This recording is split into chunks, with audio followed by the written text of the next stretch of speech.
कि मेरी गुण दोषमयी सृष्टि में अगर कोई दोषों को लेकर के आया है तो मेरी ही सृष्टि की वस्तु को लेकर के तो आया है, और इसलिए उसको दूर करना भी तो मेरा ही कार्य है। इस तरह से कृपा भलाई रावरी नाथ कीन भल मोर, दूषण भे भूषण सरिस सुजस चारु चौर। और इसका अभिप्राय यह है कि सच्चे अर्थों में दोष तभी तक दोष है जब तक संसार में, और जो ही उन दोषों को लेकर के कोई व्यक्ति भगवान के समक्ष चला जाता है, बस जब तक संसार की दिशा में है तब तक दोष दोष, और जो ही उन दोषों को प्रभु के समक्ष ले जाते हैं, भगवान दोष को गुण बना देते हैं। और दोष को गुण बना देने की शैली यहां पर भी क्या, कि यहां पर भी लक्ष्मण जी के प्रसंग में भक्त वत्सलता उमड़ पड़ी। भक्त वत्सलता उमड़ पड़ी माने सत्संग को छोड़ करके नगर देखने की इच्छा। अगर व्यवहारिक अर्थों में देखें तो उसका अभिप्राय यह हुआ कि सत्संग का तिरस्कार हो गया और नगर दर्शन जैसी रजोगुणी इच्छा उत्पन्न हुई। लेकिन नहीं, तो बछड़े के प्रति, लक्ष्मण रूप बछड़े के प्रति श्री राम का स्नेह जब उमड़ा तो भगवान श्री राघवेंद्र ने वात्सल्य के कारण क्या किया, लक्ष्मण जी के उस दर्शन की आकांक्षा को ही इतना दिव्य रूप दे दिया, इतना दार्शनिक रूप दे दिया, और एक नई बात कर दी। क्या? एक तो लक्ष्मण जी को बोलना नहीं पड़ रहा। लक्ष्मण जी की विशेषता यह है कि उनकी लालसा भगवान राम के मन में बैठ चुकी, भगवान राम के हृदय में बैठ चुकी, और भगवान श्री राघवेंद्र उस लालसा को अपनी लालसा स्वीकार करते हुए विश्वामित्र जी की ओर हाथ जोड़ करके देखते हैं। विश्वामित्र जी ने पूछा, राघवेंद्र क्या बात? भगवान राम ने कहा, नाथ ये नहीं कहा मैं देखना चाहता हूं, जानते थे मैं कहूंगा तो गुरु जी कहेंगे ब्रह्म कब से इच्छा वाला हो गया। ये तो बोलना इन ऋषि मुनियों से तो संभाल के बोलना पड़ता है। बोले, नाथ लखनपुर देखने चाहिए। महाराज लक्ष्मण देखना चाहते, तो देखना चाहते हैं लेकिन वो तो नहीं कह रहे हैं। बोले, प्रभु संकोच डर प्रकट न कहें, पर आपके संकोच और डर के मारे स्वयं नहीं कह पा रहे हैं। तो ठीक है, क्या चाहते हो? जो राउर आए सो मैं पाऊं, अगर आप मुझे आज्ञा दीजिए। विश्वामित्र जी को हंसी आ गई। जब अपने लिए आज्ञा मानते हो तो सीधे क्यों नहीं कहते हो कि मैं नगर देखना चाहता हूं, या मैं और लक्ष्मण दोनों चाहते हैं? कहते तो ये हो लक्ष्मण देखना चाहते हो और आज्ञा तुम स्वयं मांग रहे हो।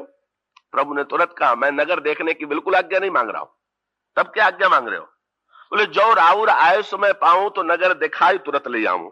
एक नगर दिखलाने वाला भी तो चाहिए।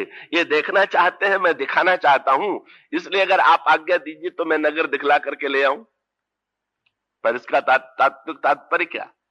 ये नगर कौन है? फिर उसी तत्व पर विचार की। ये श्री सीता जी का नगर है। श्री सीता जी क्या है? मूर्तिमती भक्ति और मूर्तिमती माया दोनों। तो जनकपुर के रूप में जो कृति है वो किसके कृति है? ये महामाया की। लक्ष्मण के हृदय में महामाया के नगर को देखने की इच्छा उत्पन्न हो गई। तो माया को देखें कि न देखें, ये बस जनकपुर में देखने तो सिखाया गया है। माया की कृति, माया की कृति पर दृष्टि डालें कि न करें, डालें। माया की कृति जो है मनुष्य को भ्रांति में डालने वाली है, पर भगवान राम ने एक नया मार्ग बता दिया। क्या? बोले, महाराज लक्ष्मण जी नगर देखना चाहते हैं और आप आज्ञा दीजिए कि मैं दिखलाऊं। और उसका अर्थ क्या? कि भगवान राम ने कहा कि माया को जब तक व्यक्ति मेरी दृष्टि से नहीं देखेगा तब तक धोखा ही खाएगा। इसलिए देखो, कोई बात नहीं, जनकपुर देखने की इच्छा है, अगर घूमने की इच्छा है तो कोई बात नहीं है, पर आंखें भरी मेरी लो, मेरी आंख से देखो, अपनी आंख से मत देखो। और उसका अभिप्राय यह है, जीव जब अपनी दृष्टि से माया राज्य को देखेगा तो भ्रमित होगा। भगवान राम ने इसलिए एक शब्द कहा, जो राउर आए सो मैं पाऊं नगर दिखाए तुरंत। भगवान राम ने मुस्कुरा करके कहा, ये माया नगर देखने के लिए न जाने कितने जीव मेरे पास से गए, पर अब तक लौट के नहीं आए, पर मैं दिखलाने ले जाऊंगा तो लौटा करके ले आऊंगा। और इसका अर्थ यह है, जीव अपनी दृष्टि से माया की कृति को देखेगा तो उलझ जाएगा, भ्रांति में पड़ेगा, पर जीव को जब मैं अपनी दृष्टि से दिखलाऊंगा तो उसका परिणाम होगा कि देखने का आनंद भी मिल जाएगा और भ्रम में भी नहीं पड़ेगा। उसका अर्थ है, जादू को किसकी आंख से देखना? जादू का जब खेल जादूगर दिखाता है, जादू का भी माया का अर्थ भी जादू है। तब माया का अर्थ, चमत्कार जब कोई होता है तो कहते हैं अद्भुत माया है। जो अद्भुत है, जो कल्पनातीत है, जो तर्क संगत नहीं है, वो माया का। अगर कोई व्यक्ति पृथ्वी में वृक्ष लगा करके आम पैदा कर दे तो वो चमत्कार या माया नहीं। पर अगर कोई झोली में से आम का वृक्ष प्रकट कर दे तो कहेंगे कि भाई ये जादूगरी, ये माया। तो ये जादूगरी जो है, कि इसको देखने वाला एक तो दर्शक होता है, लेकिन जब दर्शक जादू को देखता है तो उसका परिणाम क्या होता है? दर्शक जो ही जादू को देखता है वो भुलावे में पड़ जाता है, वो समझ ही नहीं पाता है कि क्या हो रहा। इसलिए गोस्वामी जी ने रामायण में अपनी सांकेतिक भाषा का प्रयोग करते हुए एक बात लिखी, अयोध्या का भी वर्णन किया गया और जनकपुर का भी वर्णन किया गया। तो अयोध्या ब्रह्म का नगर है और जनकपुर माया का नगर है। तो दोनों नगरों में अंतर क्या है कि अयोध्या में भी बड़ा वैभव है, पर अयोध्या का वैभव समझ में आता है। पर जनकपुर के प्रसंग में गोस्वामी जी ने कहा कि जब अयोध्या की बारात आई तो अयोध्या की बारात ने जनकपुर में पग पग पर धोखा खा लिया। क्यों? कब उन्होंने सामने देखा कि बड़ा सुंदर केले का फल लगा हुआ और मन में आया कि इस फल को ले ले, हम लोगों के स्वागत के लिए फल लगा हुआ है। पर जब हाथ बढ़ाया तो पता क्या चला कि वो असली केला नहीं था। कैसा केला था? बोले हरित मनिन के पत्र फल, पद्म राग के फूल और रचना देखी विचित्र थी। किसी ने कहा महाराज कितनी भी नकली वस्तु बनाई जाए पहचान तो व्यक्ति लेगा। बोले पहचान लेगा? ये ऐसा नकली निर्माण हुआ था कि रचना देख विचित्र थी, मन विरंच कर भूल, ब्रह्मा भी भूल जाए। और उसका अभिप्राय क्या हुआ? इसका तात्विक तात्पर्य क्या हुआ? अयोध्या में कहीं भ्रांति नहीं है, पर जनकपुर में भ्रांति है। और भ्रांति भी किसके लिए? बोले ब्रह्मा के मन में भी। और उसका अर्थ है अयोध्या ब्रह्म का नगर है। ब्रह्म नगर में कोई भ्रम नहीं है, पर माया नगर में तो ब्रह्मा जैसे बुद्धिमान भी धोखा खाए बिना नहीं रहते। यहाँ की विचित्रता यही है, अयोध्या में तो केला जो दिखाई देता है वो केला केला ही है, पर जनकपुर में केला दिखाई देता है पर वो छूने पर केला नहीं दिखाई देता। यही माया की सांकेतिक व्याख्या है। सरोवर है, जनकपुर में दिखाई दे रहा है, उसमें कमल खिले हुए हैं और सरोवर में कमल ही नहीं खिले हुए हैं, कमल पर भंवरे भी गुंजार रहे हैं। पर जब ध्यान से पास में जाकर के देखा गया, सोचा गया कि ये तो पूजा के लिए कमल के पुष्प तोड़ लें, तो देखते हैं क्या? बोले ये जितने कमल बने हुए थे कैसे बने हुए थे? मानिक मरकत कुलिस पिरोजा, चीरी खोरी पच रचे सरोजा, क्रिय भिंग बहुरंग व्यंगा और बहुविधि गूंजई पवन प्रसंगा। ऐसे यांत्रिक भंवरे बनाए गए थे जो गुंजार भी करते थे, बोलते भी थे और उस कमलों में सुगंध की भी अनुभूति होती थी। पर जब देखते हैं कमल तो कमल नहीं। इसके द्वारा गोस्वामी जी बताना चाहते हैं कि माया नगर में जो जैसा दिखाई दे रहा है वैसा है नहीं। और उस नगर को देखने की इच्छा अगर उत्पन्न हो जाए जीव के मन में तो भगवान ने कहा बस मेरा साथ न छोड़े और मुझे साथ में लेकर के चले। और ये वही तात्पर्य कि भाई जादूगर को देखने वाले तीन व्यक्ति हैं। कौन? एक तो जादूगर, तो जादूगर तो लोगों की नासमझी पर हंसता है। वो तो जानता है कि मैं लोगों को अपनी कला से कैसा भ्रम में डाल रहा हूं। तो एक तो जादूगर की आंख से जादू और दूसरे दर्शक की आंख से जादू, जो प्रत्येक जादू को सत्य समझ करके चकित हो रहा है कि ये क्या हो गया। लेकिन एक तीसरी आंख और है, और वो तीसरी आंख कौन सी है? वो जादूगर के चेले की आंख है। उसकी विशेषता क्या है? वो जादू का दृश्य भी देखता है और जादूगर की आंख से जादू का रहस्य भी जान लेता। तो जादूगर का चेला बनना सबसे अधिक लाभदायक। जो जादू को देखता है वो भी अधूरा, और जो जादू को दिखलाता है उसको तो क्या केवल दिखाने का आनंद है, देखने का आनंद तो है नहीं। पर जो जादूगर का चेला है उसको एक साथ दोनों आनंद ले रहा है कि एक और दर्शक बन करके जादू का दृश्य भी देख रहा है और दूसरी ओर जादूगर की आंखों में बैठ करके जादू का रहस्य भी जान ले रहा है। इसलिए गोस्वामी जी ने कहा ईश्वर जो है वो तो मायानाथ है, जादूगर है, और शक्ति उनकी माया है। और ये लक्ष्मण जैसे भक्त कौन है? यही उनके चेले। और उनकी विशेषता क्या है? बोले नट कृत विकट कपट खगराया, नट सेवक ही न व्यापी माया। ये जो नट का सेवक है उसको माया व्याप्त नहीं होती है। बस ये भगवान ने कह दिया महाराज ये देखना चाहते हैं, आप आज्ञा दीजिए तो मैं दिखला ले आऊं। और इसका अर्थ है अगर माया को देखना है, माया नगर को देखना है, तो हमें ब्रह्म की दृष्टि प्राप्त होनी चाहिए, ज्ञान की दृष्टि प्राप्त होनी चाहिए, तो हम भ्रांति में नहीं पड़ेंगे। दृश्य को देख करके भी हम कहीं धोखे में नहीं पड़ेंगे। विश्वामित्र बहुत हंसे। विश्वामित्र ने हंस करके कहा कि भाई तुम तो ये कह रहे हो कि मैं लक्ष्मण को नगर दिखलाना चाहता हूं, लेकिन तुम्हारा नगर में जाना बहुत आवश्यक है। क्यों? एक दार्शनिक भाषा का प्रयोग किया महर्षि जनक ने, विश्वामित्र ने कहा कि ना मैं तो कहता हूं कि तुम दोनों भाई जाकर के नगर दिखाओ। तो महाराज मैं तो कह रहा हूं कि मैं दिखलाऊंगा। बोले नहीं, तुम दिखाओगे ही नहीं, स्वयं भी देखोगे। कृपया जरा एकाग्रता से इसको समझेंगे। समस्या का समाधान क्या है? बोले संसार को अगर देखना हो, माया की कृति को देखना हो, तो ईश्वर की आंख से देखना चाहिए। भगवान कहते हैं मैं दिखलाऊंगा, पर विश्वामित्र जी कहते हैं नहीं, जाई देखी आवहु नगर सुख निधान दो भाई, दोनों जाकर के देखाओ। विश्वामित्र की भविष्यवाणी थी क्या कि तुम दिखाओगे नहीं, देखोगे भी। तो इसका तात्पर्य क्या हुआ? वो आगे चल करके पता भी चला कि जो उनकी बात थी उसके पीछे रहस्य था।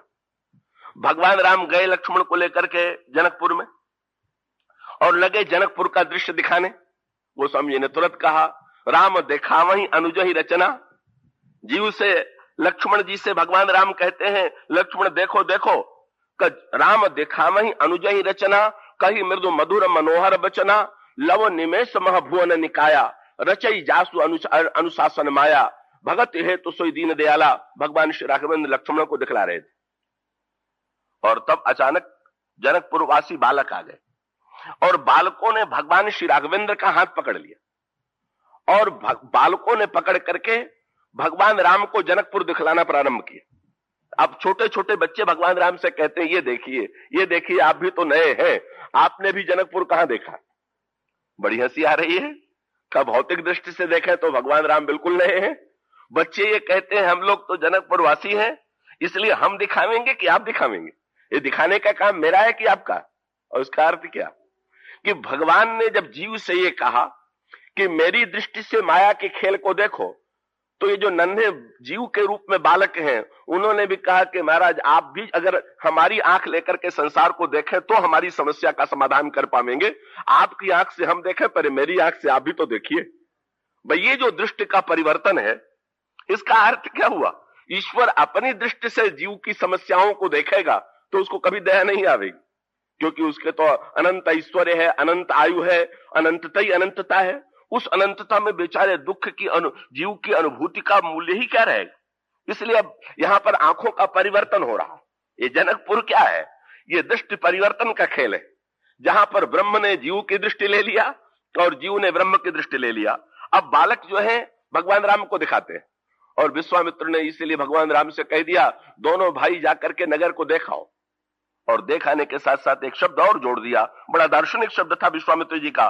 बोले तुम्हारा नगर में जाना बहुत आवश्यक। क्यों? बोले जाई देखी आवहु नगर सुख निधान दो भाई। तुम केवल देखने ही नहीं जा रहे हो, बल्कि लक्ष्मण जी जो तुम्हें ले जाना चाहते हैं वो वस्तुतः जनकपुर के अधूरेपन को दूर करना चाहते हैं। अब ये जनकपुर के अधूरेपन को दूर करना चाहते हैं, इसके पीछे एक रास्ते। तो देखिए जनकपुर के राजा कौन है? महाराज जनक। पर आप रामचरितमानस में पढ़ते हैं उनकी पत्नी का नाम है सुनैना। तो गोस्वामी जी का व्यंग्य क्या था कि जब तक भगवान राम नहीं आए तब तक जनक नाम तो विदेह नाम तो सार्थक था, पर सुनैना नाम सार्थक नहीं था। क्यों? विदेह के रूप में सभी लोग आत्म तत्व में डूबे हुए थे, इसलिए विदेह नाम सार्थक, पर सुनैना नाम की कोई सार्थकता नहीं। क्यों? क्योंकि जनकपुर वाले वेदांती थे और वेदांतियों की धारणा थी कि ईश्वर का रूप है ही नहीं और संसार का रूप मिथ्या है, और यदि रूप ही मिथ्या है तो फिर नेत्र की काहे की सार्थकता है? ईश्वर का रूप है नहीं और संसार का रूप मिथ्या है तो नेत्र निरर्थक हो गया। विश्वामित्र ने व्यंग किया, बोले जनक तो आज तक सार्थक हो गए थे, पर सुनैना नाम की कोई सार्थकता नहीं थी। तो अब तुम जाओ जनकपुर में जरूर, और जाकर के क्या करो, जैसे कोई वृक्ष आप लगा दीजिए और बहुत वर्ष तक फल न उसमें निकले तो निराश होने लगता है व्यक्ति, और कहीं बहुत वर्षों से जिसमें वृक्ष में फल नहीं लगा था उसमें फल दिखाई दे और व्यक्ति को प्रसन्नता हो जाए। विश्वामित्र ने व्यंग किया, बेचारे जनकपुर वासियों की आंखें तो बहुत दिनों से हैं, पर आंखों का कोई फल इनको नहीं मिला, आंखों में फल नहीं लगा, क्योंकि आंख का फल तो दर्शन है और ये इन्होंने इस नाम को सार्थक किया नहीं। इसलिए क्या करो, जाई देखी आवहु नगर सुख निधान दो भाई, और करहु सुफल सबके नयन। इन जनकपुर वासियों का भी नेत्र सफल करो, क्योंकि सुंदर बदन दिखाए। इसलिए तुलसीदास जी ने एक मीठा विनोद किया। पूछा गया ये जनकपुर वासिनी स्त्रियां ये जो थी वो परस्पर, उनका नाम भी तो बताइए दो चार का। तो गोस्वामी जी ने कहा जनकपुर वासिनी स्त्रियां जितनी थी, श्री राम के आने के बाद सबका एक ही नाम हो गया। क्या? जब एक जनकपुर वासिनी स्त्री दूसरे से बोलती थी तो क्या कह करके बोलती थी? तो गोस्वामी जी ने कहा कहीं परस्पर कोकिल बहनी, कोकिल बहनी जो जनकपुर वासिनी स्त्रियां हैं एक दूसरे से कह रही, क्या? बोले यही विवाह बड़ लाभ सुनैनी। अब तो जनकपुर में सब सुनैना ही सुनैना हो गए हैं, और सुनैना हो गए इसका अर्थ है कि ईश्वर के दर्शन से ही तो नेत्र की सार्थकता। ये गोस्वामी जी ने ये उत्तर दिया। तुलसीदास जी ने, किसी ने पूछा कि आप निर्गुण निराकारवादी हैं कि सगुण साकारवादी? कई लोग कहा करते हैं भाई कबीर जो है निर्गुण निराकारवादी है और तुलसी सूर आदि जो है वो सगुण साकारवादी। ऐसी बात है नहीं। गोस्वामी जी ने जो इसका उत्तर दिया वो बड़ा सुंदर उत्तर दिया। गोस्वामी जी से पूछा गया आप निर्गुण निराकारवादी हैं कि सगुण साकारवादी? तुलसीदास जी ने कहा अच्छा ये बताइए कि आपके घर में अगर दो अतिथि आ जाएं, दो मेहमान आ जाएं, तो आप एक को भगावेंगे, एक को ठहरावेंगे कि दोनों को सत्कार पूर्वक ठहरावेंगे? तो भाई सभ्य व्यक्ति तो वही है कि अगर दो अतिथि आ जाए तो दोनों को सम्मान पूर्वक ठहरावे। तो गोस्वामी जी ने कहा अपने पास कमरों की कमी थोड़ी, निर्गुण और सगुण दोनों आए और दोनों को मैंने दो कमरों में ठहरा दिया। निर्गुण निरा, एक कमरे में निर्गुण निराकार है और दूसरे में सगुण साकार। तुलसीदास जी से पूछा गया किसको किस कमरे में ठहराया? आप दोहावली रामायण में पढ़िए, तब तुलसीदास जी व्याख्या करते हैं। बोले ही ये निर्गुण, हृदय में तो निर्गुण निराकार व्यापक ब्रह्म है ही है। कोई चाहे भी कि ब्रह्म निकल जाए हृदय से तो अस प्रभु हृदय अक्षता विकारी। निर्गुण निराकार के रूप में समस्त संसार में, सारे संसार के हृदयों में ईश्वर विराजमान है। इसलिए गोस्वामी जी ने कहा जब निर्गुण निराकार आया, निर्गुण निराकार मेरे हृदय में बस गया, तो फिर ये सगुण साकार। ऐसी बढ़िया व्याख्या की गोस्वामी जी ने निर्गुण और सगुण की एक छोटे से दोहे में, और उसी व्याख्या में उन्होंने सब कह दिया। क्या? बोले ही निर्गुण नयननि सगुण, हृदय में निर्गुण है और आंखों में सगुण को बसा लिया। और इसका अर्थ यह है अगर निर्गुण रहेगा तो हृदय धन्य हो जाएगा पर आंखें व्यर्थ हो जाएंगी, और केवल सगुण होगा तो आंखें धन्य होंगी, हृदय व्यर्थ हो जाएगा। तो दोनों की सार्थकता तभी है कि जब हृदय में वो निर्गुण निराकार के रूप में भी रहे और नेत्र में सगुण साकार के रूप में भी रहे। तो किसी ने तुलसीदास जी से पूछ दिया फिर भी महाराज जब अलग अलग कमरों में अतिथियों को ठहराते हैं उसमें भी तो भेद कर देते हैं कि जो बड़ा अतिथि हो उसको बढ़िया कमरा दें, तो दूसरे अतिथि को अगर उसके प्रति कम महत्व बुद्धि तो साधारण कमरा दें। तो आप दोनों में से किस अतिथि को कुछ आपने, एक को तो दे दिया है नेत्र वाला कक्ष और एक को दे दिया हृदय वाला कक्ष, तो आप निर्गुण को अधिक महत्व देते हैं कि सगुण को? तुलसीदास जी ने कहा मैंने तो तीसरे को महत्व अधिक दिया और तीसरा जो है बीच में बैठा हुआ है उसी को समझ लो। कौन? बोले ही निर्गुण नयननि सगुण और रसना राम सुनाम, मनहु पुरट संपुट लसत तुलसी ललित ललाम।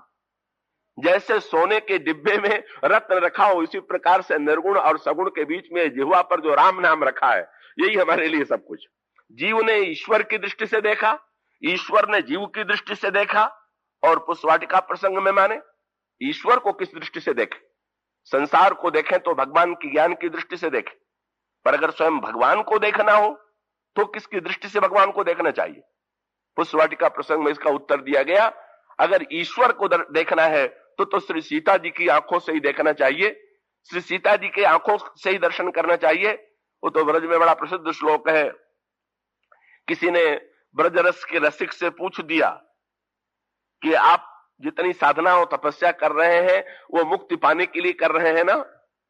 तो उसने व्यंग करते हुए कहा निर्वाण निम्ब रसमेव रसान विज्ञा चुष्यंतु नाम रस तत्व वयम विदो वयम। तो ये जो निर्वाण मुक्ति है वो तो निमकौड़ी का रस है, तो जो बेचारे रस को नहीं जानने वाले हैं मुक्ति की निमकौड़ी को चखें, उनको हमें कुछ नहीं लेना है। तुम आप कौन सा रस पीते हैं? तो उस भक्त ने कहा निर्वाण निम्ब रसमेव रसान विज्ञा चुष्यंतु नाम रस तत्व विदो वयम तु। और मैं स्वयं क्या करता हूं? बोले उस भक्त ने वर्णन करते हुए कहा मैं श्याम सुंदर की रूप सुधा को पीता हूं। लेकिन भक्त ने एक नई पद्धति पीने की निकाली। पूछा गया कैसे पीते हो? बर्तन में व्यक्ति पीता है तो गिलास में पीते हो, लोटे में पीते हो, या सरोवर में पीते हो? तो उस भक्त ने कहा कि गोपियां अपने नेत्र के चुल्लू से श्याम सुंदर की रूप सुधा पी रही, और उस चुल्लू से जो जल टपक रहा है उसे मैं पी रहा हूं। ये पीने की एक विचित्र नई कला निकल आई। गिलास से पिएंगे तो स्वयं सीधा पिया, और गिलास से पीने में और चुल्लू से पीने में अंतर है। गिलास से जब पीते हैं तो जल पहले भर लेते हैं और फिर पीते हैं, और चुल्लू की विशेषता क्या है, उधर से जल गिरता जाए उधर से पीते जाए। का गिलास से जल पीने में जल की अविच्छिन्न धारा टूट गई, पर चुल्लू से जल पीने में अविच्छिन्न धारा बह रही। और गिलास में जल पी रहा हो तो जो पिएगा उसी को मिलेगा, पर चुल्लू से अगर कोई पिए तो बाहर भी चुल्लू के द्वारा जल टपकेगा। भक्त कहता है गोपियां अपनी आंख से कि चुल्लू से जब जल पीती हैं तो मैं उस रूप सुधा को पीता हूं। और उसका तात्विक अर्थ यह है, भगवान के रूप का मैं पान करता हूं, पर अपनी आंख से नहीं, गोपियों की आंख से। बस ये इसका अर्थ है। ये तो कविता है, काव्य का तात्पर्य है। जब तक हमें किसी भक्त की आंख, रसिक की आंख नहीं मिलेगी, जब तक गोपियों की दृष्टि में नहीं मिलेगी, श्री राधा रानी की दृष्टि नहीं मिलेगी, श्री सीता जी की दृष्टि नहीं मिलेगी, तब तक सच्चे अर्थों में श्यामामृत का, भगवान के सौंदर्यामृत का हम सच्चा रस, सच्चा तत्व नहीं पा सकते। और इस प्रसंग में, धन पशु वाटिका प्रसंग में, श्री सीता जी ने भी निर्गुण और सगुण, बाहर और भीतर ईश्वर को कहां देखें, बाहर देखें कि भीतर देखें। ये रामायण में दोनों पक्षों का समन्वय किया गया है, निर्गुण और सगुण का। आप देखेंगे का प्रसंग आता है, बंदर श्री सीता जी की खोज में चले। इस प्रसंग की विस्तृत व्याख्या हम पुनः आगे चल करके करेंगे आपके सामने। और बंदरों की इस यात्रा में दो पात्र मिले, एक स्वयं प्रभा और एक संपाति। और दोनों से बंदरों ने सीता जी का पता पूछा। तो उस समय संपाति और स्वयं प्रभा दोनों ने दो उल्टी पद्धतियों की बात कही। क्या? जब स्वयं प्रभा से बंदरों ने कहा कि सीता जी को हम बहुत दिन, 1 महीने से खोज रहे हैं, पर श्री सीता जी नहीं मिली, तो स्वयं प्रभा ने बंदरों से पूछ दिया, सीता जी को आंख बंद करके ढूंढा कि आंख खुले रख करके ढूंढा? तो बंदरों ने सोचा कि ये तो हमारे ऊपर आक्षेप है। जैसे कोई वस्तु कमरे में रखी हो और न मिले तो लोग पूछ देते हैं कि आंख बंद करके ढूंढ रहे हो क्या? तो पूछ दिया कि सीता जी को कैसे ढूंढा, आंख बंद करके कि आंखें खोले रख कर? तो बंदरों ने कहा कि देवी, हमने तो 1 महीने में एक क्षण के लिए भी आंख बंद नहीं किया। स्वयं प्रभा ने मुस्कुरा करके कहा, इसीलिए सीता जी नहीं मिली, अब हमारी सलाह मानो। क्या? बोले, मुदहु नयन बिबर तजी जाहू, पहिया सीता ही जन पछताऊ। अब आंख खोल के सीता जी को बहुत ढूंढ लिया, जब आंख बंद करके ढूंढिए। स्वयं प्रभा ने सलाह दिया, आंख बंद करके ढूंढिए। बंदरों ने तुरंत आंख मूंद लिया। बात है, थके हुए थे ना, पहले से सलाह मिल गई होती तो शायद सलाह न मानते।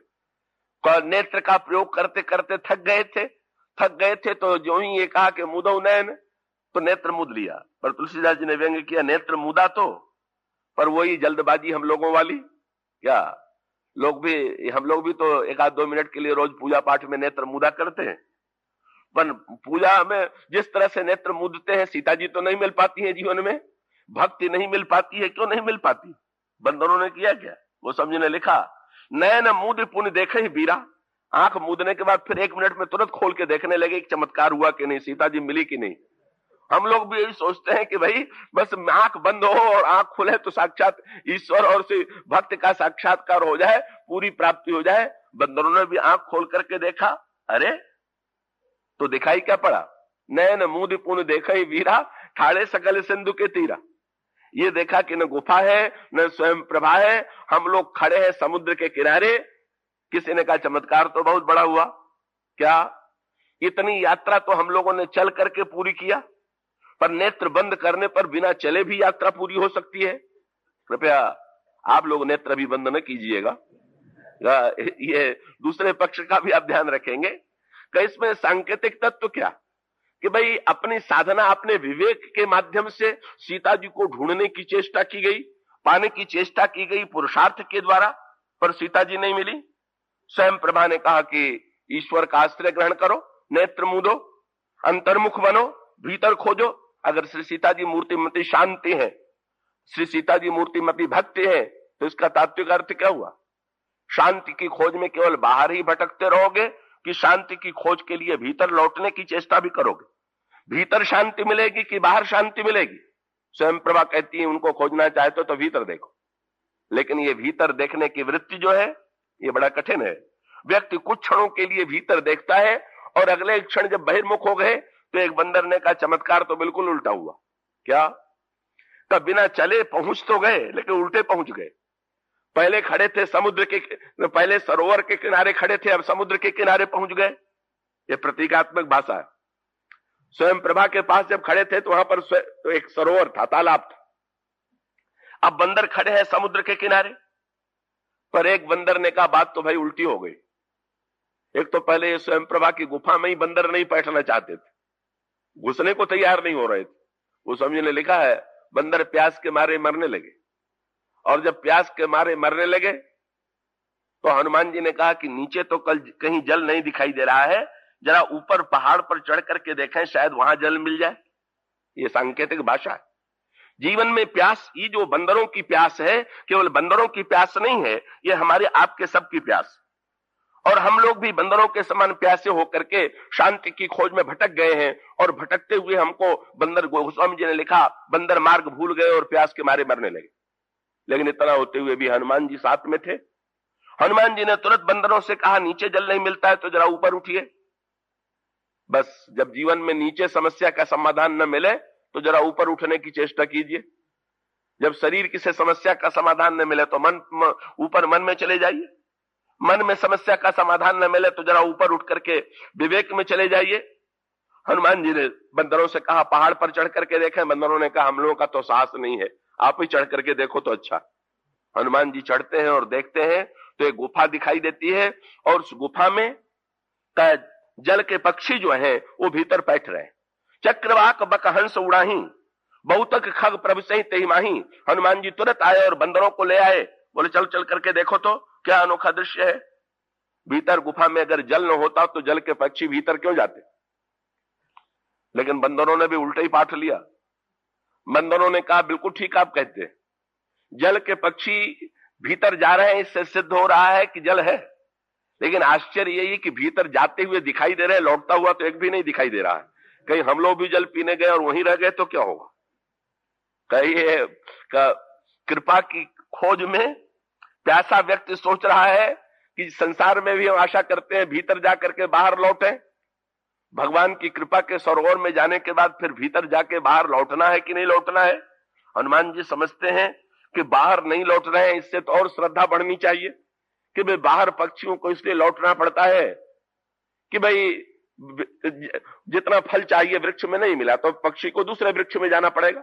एक स्थान पर प्यास नहीं बुझी तो दूसरे स्थान पर जाना पड़ेगा। पर जहां पर उस सरोवर में पहुंच गए, अब भीतर से बाहर लौटने की क्या बात?